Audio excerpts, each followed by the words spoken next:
Hey everybody, it's Curse, and today I wanted to bless you with the final form of my Static Orb Frostclaw Spark Charges build. This build has phenomenal single target, as you can see in the intro here.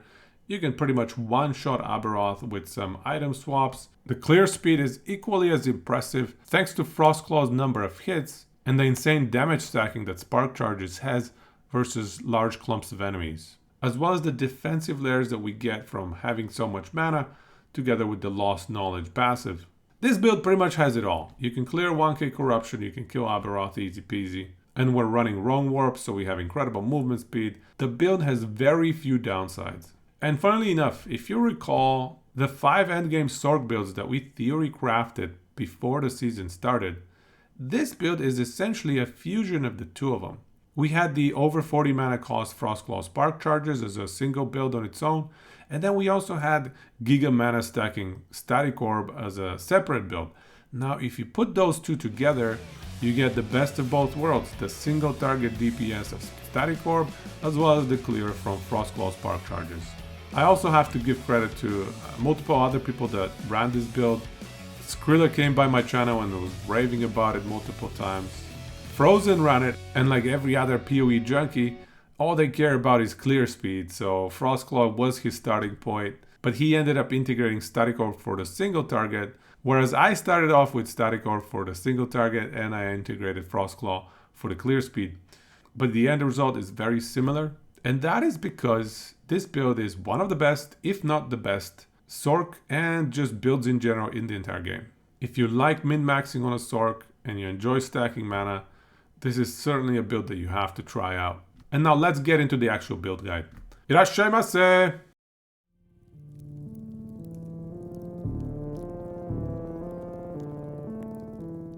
And now I'm going to walk you through all the skills, items, idle choices, blessings, etc. I'm going to include multiple build planners. One is going to be essentially an endgame aspirational build planner that is a little bit more budget and easier to obtain. So this is the one right here.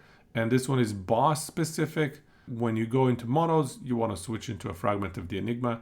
I tried to minimize the item swaps as much as possible for bossing versus clear, but switching fragment for Crystal Skull makes a massive difference. You certainly want to be taking advantage of that. And then I have a Giga endgame setup that I'll walk over as well, where you can pivot towards this.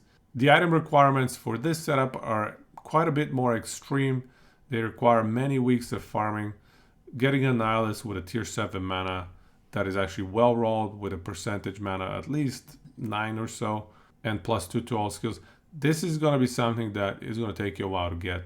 Same thing with the 1 LP intelligence red rings. This is the Giga endgame setup that you want to aim towards. But in order to get there, this is essentially the setup that I have right now. And I'm not going to have the time to farm up more items because I want to try out a few other builds this patch. And I'm going to include a cheese section to this build for a lot of the different ways in which you can cheese Aberroth just to get to that one-shot point.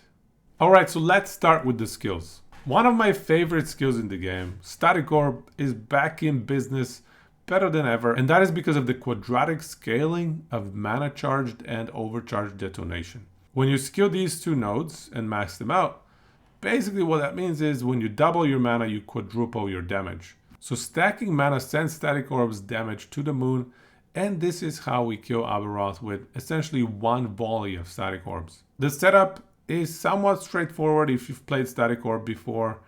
As I mentioned, you get these two nodes, you get all of the points in Scatterblast because they do scale with these 2 points as well.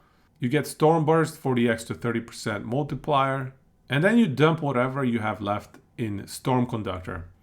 And if you happen to have a few extra points, like in my example, I'm running a +4 Static Orb helmet.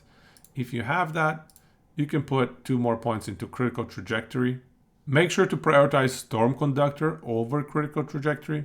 I did the math, and Storm Conductor is certainly more damage than a Critical Trajectory because of the already high critical multiplier scaling that we have from all of our gear. If you have sufficient shock chance from other sources, you can always take a point out of Shocking Conduit and put it in Overwhelming Barrage and path into Storm Conductor down this way instead of meeting these 2-point requirements. But that is a very minor adjustment to give you a little bit of extra stun chance and stun duration. It can be highly valuable against bosses like Aberroth.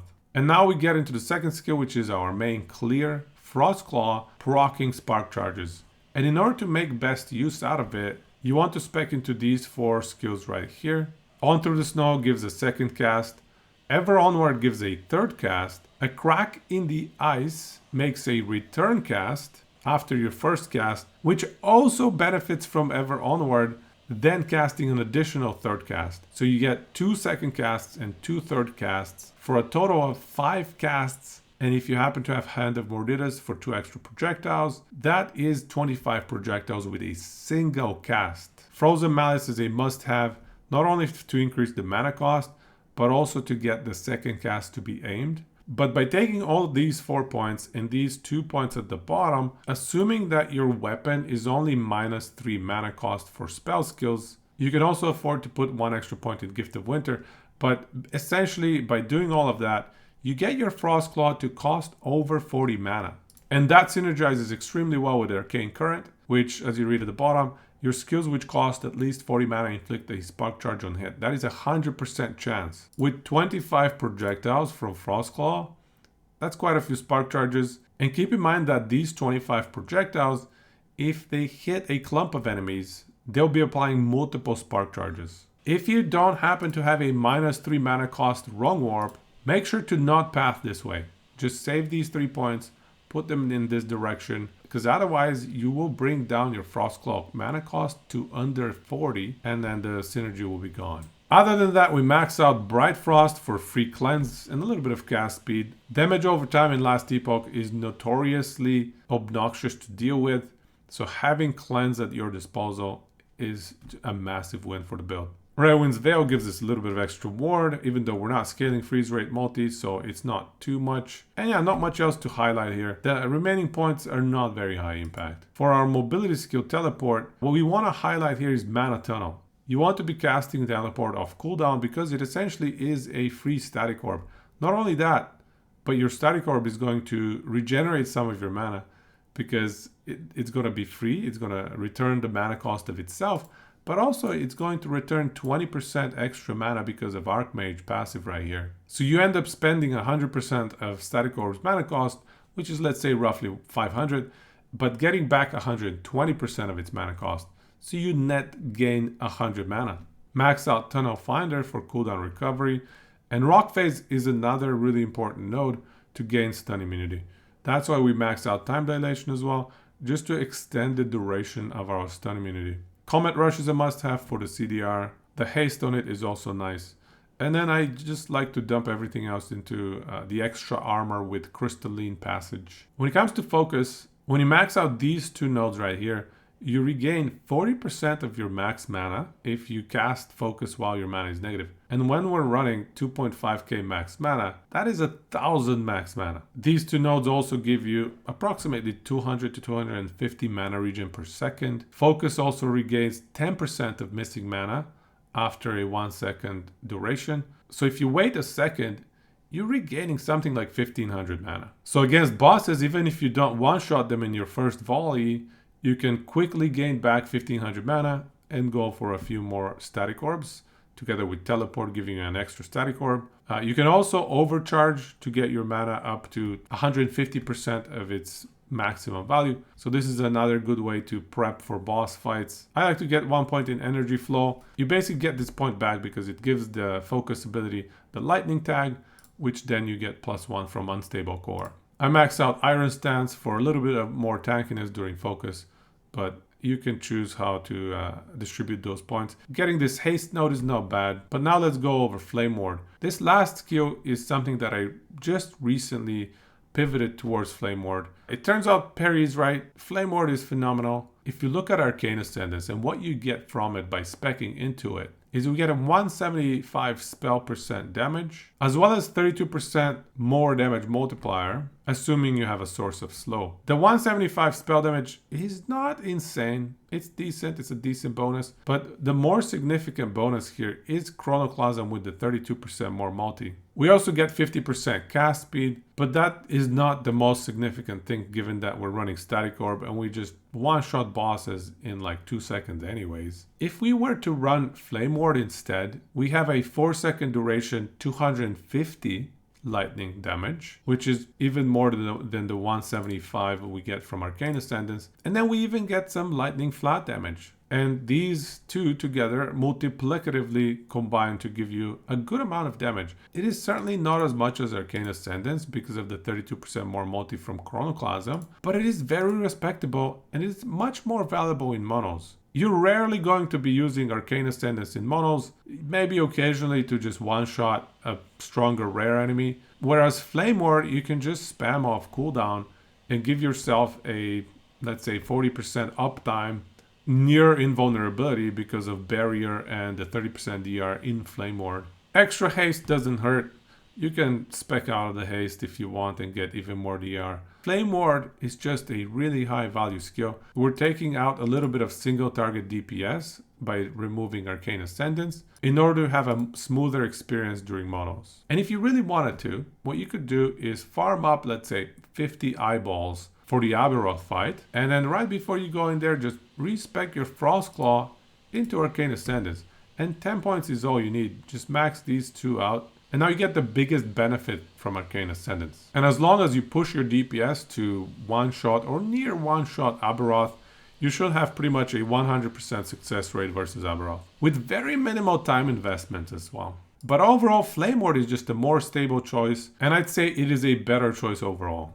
And now let's go over the itemization. I would say none of these items are necessarily core or must-have in the build, but a lot of them are probably semi-core, because they give massive bonuses to the build. So let's start with the weapon. Wrong Warp. Why is this item so good? This is why I think this item is absolutely broken in terms of how much power it gives you. Chrono Warp is a 100% uptime buff that gives you 35% cast speed, which is essentially a tier 6 cast speed in the weapon, and it gives you 35 move speed. 35 MS is beyond tier 7 on a boots. So between these two, tier 6 and beyond tier 7, let's call it 2 tier 7 worth of bonuses in just this one line alone. So far we have 2 tier 7s.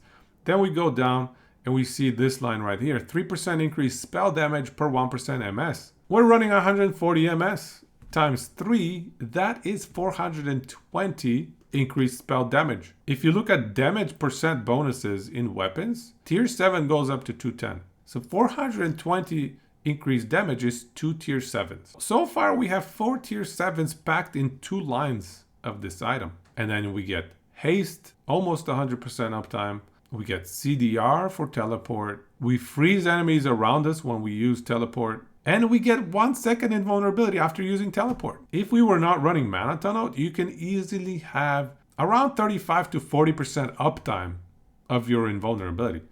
Getting invulnerability 35 to 40% of the time is absolutely ridiculous. So this is why Wrong Warp is a must-have item in this build. You get the power of 4 tier 7 affixes, especially in an item that normally does not spawn these tier 7 affixes like movement speed. And then on top of that, you can slam another tier 7. I strongly recommend going for crit multi tier 7. It is higher value than getting flat mana. That second prefix does not matter as much. You can go for cast speed, you can go for flat mana. There is an argument to be made for going for spell crit to make it easier to hit your 100% threshold, but also to get higher crit chance on your Spark Charges switch. Those are my top 3 choices: spell crit, mana, and cast speed. It just depends on your playstyle and what you prefer. I probably lean towards spell crit or mana. For the suffixes, it really doesn't matter too much.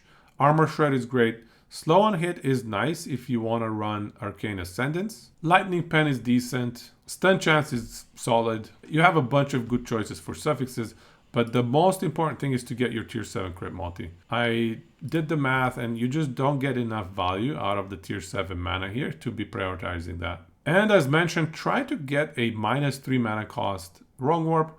If you don't happen to get the -3, it's not a big deal. You just have to change up your skill setup on Frostclaw a little bit. For the offhand, we run Crystal Skull. Make sure to get 6% spell crit base in the implicits. Then I would prioritize tier 7 mana. If you happen to have a tier 7 crit multi Crystal Skull, that is not bad either. I want to provide that option just because Crystal Skulls are actually pretty hard to get because of that 6% spell crit base flat requirement. Other than that, get your resistances maxed out as per usual from the suffixes. And when you're going into monos, you want to switch your Crystal Skull for a Fragment of the Enigma. I kind of like to prioritize increased Spark Charges in explosion area. For the stats on your Fragment of the Enigma, remember you're going to be losing 6% base crit by swapping out your Crystal Skull, so you need to compensate for that. And the best way to do that is a tier 7 spell crit here. After that, tier 5 crit multi is the best choice. And then in terms of the chest piece, Unstable Core is best in slot because of the flat mana, because of the elemental damage, and because of the skills that it provides. If you happen to get a 2 LP Unstable Core, tier 7 mana and tier 5 int is what I would prioritize. Best case scenario, this item can give you 300 flat mana. Combined with all the percent mana bonuses that you have, that's around 600 mana. If you're thinking about what suffixes are strong in a body armor, just as a hedge when you're slamming, you can consider anything that gives you armor, so like hybrid armor or percent armor or flat armor. For the helmet, Arcane Visage, for the percent increased mana and CDR, both are phenomenal in the build. For prefixes, you could go for tier 7 flat mana, but I checked the benefit of that versus tier 7 Static Orb, and tier 7 Static Orb is certainly better than tier 7 flat mana. I chose tier 5 int over tier 5 flat mana because it scales both Static Orb and Spark Charges, but also the tier 5 mana isn't as good as the tier 7 mana. You want to prioritize tier 7 mana in as many slots as you can. The scaling is 2.4x compared to tier 5 mana, whereas int is 2x from tier 5 to tier 7, so getting a tier 5 int I think is potentially higher value than a tier 5 mana. For belt, I love Praetorian Belt for the flat armor, and then we try to solve our reduced bonus damage taken from crit strikes with the belt. Get a tier 7 crit damage reduction in your Praetorian belts, and then you're good to go. CDR for the teleport cooldown, as well as that flame ward cooldown, very valuable. And then prefixes, they don't matter as much. Try to get a tier 5 lightning damage, but it's not the end of the world if you don't get anything good in the prefixes. Cleanse is highly desirable, so if you can get it, get it. For gloves, because we're stacking so much armor, I find Eternal Gauntlets to be highly desirable. Tier 7 mana, tier 5 int, and then armor, and then armor shred. This is my only source of armor shred, so make sure to get it in the gloves. It makes a massive difference for single target DPS. Blood of the Exile is the best choice for boots because it scales extremely well with Wrong Warp, for the movement speed converted to increased spell damage. And we also get tons of intelligence for our spark charges, of course. Stormcraft Testament is by far the best in slot relic. If you can get tier 7 mana, tier 5 crit multi, that is your best choice there. And then to wrap it up, 2 Phantom Rings is what I've been running since basically the beginning of the season. And all we care about in all of the unique line items here is the 2% flat crit as well as the 8% increased mana. Those 2 lines synergize extremely well with the build. It allows us to cap crit much easier, even on top of that Crystal Skull 6% base crit. It's just super nice, super smooth to get that flat crit. For affixes, I would prioritize tier 7 and tier 5 strength. Tier 5 strength is only for the 32% increased armor, nothing else. And obviously this is all with like maxed out stats, so a lot of it is a little bit unrealistic, but certainly anywhere from 2 to 2.5 thousand mana is very doable with this setup. I have a completely separate item setup, as I mentioned earlier, in another tab here, so we'll go over that in a bit. When it comes to idols though, these grand glass idols that gives you mana and percent armor are best in slot. Make sure to get 2 of them if you can. And then ornate glass idols with AoE potentially, or you can consider something else. It's just the prefixes in these ornate idols are kind of weak. We're just using this for the 12% armor, 12% mana. Make sure that you do not have this prefix in your ornate idol, mana efficiency with Frostclaw, because it is kind of going to brick your clear by pushing your mana cost for Frostclaw below 40 mana. And then just fill out your remaining slots with whatever you can. Mana, lightning damage is what I threw in there. For blessings, it's extremely straightforward. Crit multi, max mana, all res, and double armor are pretty much best in slot. And now let's quickly go over the passives. We max out int. I like the cast speed as well as the cooldown on teleport, a little bit of crit chance and crit multi, and to get us to that 20-point breakpoint. And with the last 2 points, you don't have very many great options. Elementalist is okay. 14% lightning damage is alright. On the Sork passive tree, you want to hit all of the breakpoints for these 5 nodes. And so that is this setup right here. We end up having 2 extra points that I dumped into calculated destruction. The other option for those 2 points is crackling precision if you cannot hit 100% crit chance. As long as you have 100% crit, you can move them over. Lost knowledge is a must-have. This is our best defensive source. 50% crit multi is amazing here. Getting 8 points in Arcane Insight is something that I overlooked for quite a while until I tested it. Plus 5 War Decay per int. Turns out to be quite a bit for endgame and corruption pushing. It can be the difference between living and dying from those nasty one-shots at the end of the game. 4 points in Arcane Current is a must-have for the Spark Charges. And then these 3 skill nodes are just super high valued. Arcane Warden on the Spellblade side is just for the int and the War Decay threshold. And then Rune Master Unsealed Mana is just great base stats of mana and cast speed. Arcane Focus and Mental Catalyst for the int, as well as their other bonuses. And then we have an extra point that we need to find in order to get to the 15-point requirement for Mental Catalyst. I ended up going for Runeward Cataclysm. And this build, it can be a little bit annoying hitting that 100% crit. So the 12% increased crit chance does help. So this is kind of the endgame setup that I'm running right now. And you can maybe call it a budget endgame setup because it does not include extensive farming time for a Nihilist or for a Red Ring with int or for a Gaze with the right prefixes. Those items can be very frustrating to farm if Jorah is not generous with the slams. So I would only recommend this final version of the build if you have the patience and you have the mental strength to whiff a bunch of slams and just keep going until you get your items. This is like the Giga endgame setup. And this I think is also very close to what Frozen is running. So props to him for min-maxing the defensive side of the build extremely well. So I'm only going to highlight the differences here. And there are only 4 of them. It's the Gaze. We start by swapping out the Phantom Grips for 2 Rank Rings of Attila. So we lose a bunch of max mana and flat crit, but we get tons of tankiness because the Red Ring, 20% DR, all res, all attributes, and even the movement speed gives us a little bit of extra damage. Red Rings are a phenomenal defensive choice in the end game. But we have to mitigate the flat crit loss, and the only way to do that is a Prismatic Gaze. Make sure to get one with a 4% flat crit, and then give it to the Nemesis and hope for the best. If you end up getting a 2 OP Prismatic Gaze, I would recommend going for the levels of Static Orb and Intelligence, same as the Arcane Visage prefixes that we had over here. And then for the last endgame dream item, you can aim for a Nihilist with a tier 7 mana. And obviously we want something like 10, 11, 12% max mana, 2 all-to-all skills, all res preferably in the positives, more armor in the positives. If you can get a greatly rolled Nihilist with a 2 OP or a 1 OP, so that you can slam a tier 7 mana, that is certainly best in slot here. The other endgame chase item that you could go for is an Orion's Eye, and it's going to be pretty similar. Just try to get an Orion's Eye and slap a tier 7 flat mana into it. I think the end result from a flat mana perspective is going to be fairly similar, comparing 12% mana bonus versus 150 flat. The stun immunity here doesn't matter too much because we already have teleport stun immunity. The damage reduction on Orion's Eye is very nice, but Nihilist gives us armor and all res, so I think the two are somewhat comparable. With Nihilist, I think winning because of the all skills bonuses, but also both are incredibly difficult to farm, can be very volatile in their drop ranges. So this is not an item that you want to be aiming for early on in your season. It's probably one of the last items that you want to farm for. But it is that cherry on top of the Static Orb cake. And you can see where I've put the 2 extra skill points in these various skills.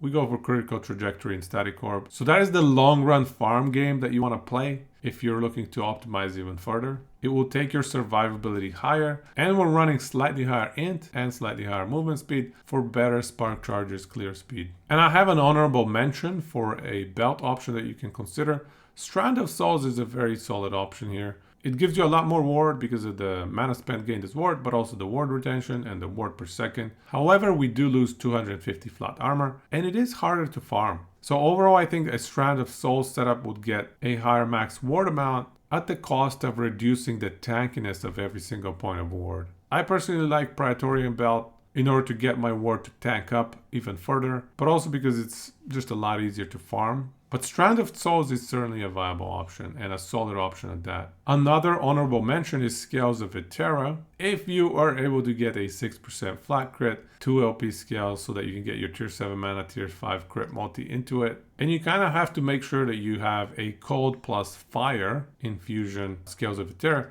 so that you don't end up deleting your lightning damage. So as long as you have no cold spells, this is never gonna proc. And if you have no fire spells, assuming this said fire, this is never gonna proc either. But that is such a difficult item to get the exact right stats on. I would actually never consider farming for it. Just an honorable mention if you happen to have a good one. And now let me show you some Aberroth one-shotting cheese strats. Assuming you're already running your Crystal Skull, if you don't have Godtier gear, you might not be able to one-shot Aberroth in your usual setup. And this is where swapping out a few items can make a big difference. The first one, and certainly the most popular one, is Confluence of Fate. This item gives you, in my case, 47 flat damage. It's not exactly lightning, it's fire, necrotic, and void.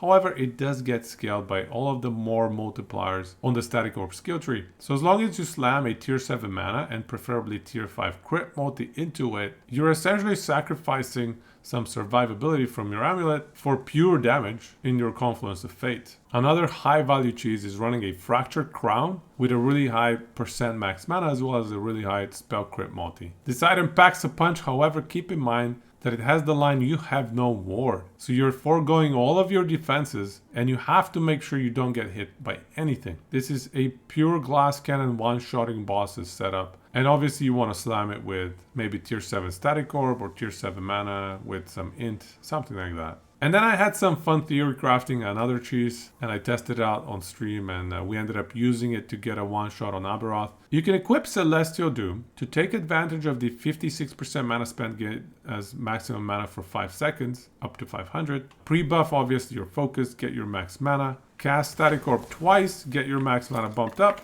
And then switch to your other items and your max mana persists for that 5-second duration even though you no longer have the staff equipped. It's kind of a funny little cheese right here. Obviously, it should not work this way. I hope EHG fixed this. And then if you want to take cheesing bosses to yet another level, you can swap into a weapon set or really any item set you can imagine that gives you the maximum possible flat mana. Then pre-buff with your focus, get to that 150% of your max mana point, which is in my case 3.8k, and switch back to your other items. And your mana stays at whatever, 3.8k, even though in reality, if you try to overcharge right now, it would cap around with 3.1k. And you basically get a free static orb or something like that. And of course, we cannot forget the OG of boss cheesing, Jorah's Star Dial. Assuming you already have 100% crit chance, you're not breaking your crit chance by changing your Phantom Grips. Equipping 2 Jorah Star Dials with tier 7 spell damage in them is just silly damage. So this is another good item swap for cheese one-shotting Aberroth and other endgame bosses. Anyway, there are quite a few cheeses to be enjoyed with Static Orb when it comes to one-shotting bosses. But even if you don't one-shot Aberroth, two-shotting him makes the fight fairly easy as well. You can have like a 90 to 100% success rate even without using any of these cheeses. There you have it, that's the build guide. And we're going to wrap it up here with 1001 corruption playthroughs in the background, while I mentioned a few other small details. The first one is you'll notice that in the fragment of the Enigma setups that I'm showcasing, all of the lightning skills that have +1 added to them, I'm not actually placing that extra point. That's entirely on purpose, and it is because when we switch to the Crystal Skull, if you have that point placed in your skill, it is likely going to be taken out of a skill node that you really don't want it being taken out of. So if you leave it as an additional flex point, the Crystal Skull is not going to impact your Static Orb, for example. And that's the main concern, is the Static Orb. If I recall correctly, it takes it out of mana charged, and that's not what we want at all. Reducing mana charge to 4 out of 5 points drops the DPS quite a bit, and it can be the reason why you're not getting those boss one-shots. In terms of the clear, At corruption 1000, I tended to die to damage over time effects like poison and stuff like that. But a lot of that was because I was playing quite careless, not worrying about too much. If you're actually focused and with a little bit of extra armor that I was trying to get to, you should be able to comfortably speed clear corruption 1000. The best way to one-shot bosses with Static Orb is by basically getting on top of them. Static Orb is quite short range because of one of the skill nodes that we take. So just get on top of the bosses and that will make your fight a lot easier. And other than that, let me just share what I'm planning to do next. I want to get away from running Static Orb and Frostclaw and Spark Charges as much as possible. I do believe those skills are a little bit overtuned and are likely to get nerfed next patch. So I'm going to try and run something a little bit off meta. I also want to integrate Meteor into my next build, so stay tuned. And after one more Sorc build guide, we're going to be transitioning and leveling up a Spellblade. I'm currently considering whether or not we should be doing a group leveling with a lot of the stream followers. If we can come up with some fun meme idea, we'll get it done. But if you have any ideas, come by on stream and share them with me. I'm going to be planning the leveling on Sunday coming up here. And that's about it. This is one of the strongest builds of the patch, I guarantee you. Both in terms of single target and in terms of clear and in terms of survivability. This build is phenomenal. If you have the opportunity, definitely consider giving it a try. It's incredibly satisfying to be able to one-shot the pinnacle boss in this current patch. Anyways, thank you if you've made it this far. I appreciate it. Take it easy and go chiso samadesha.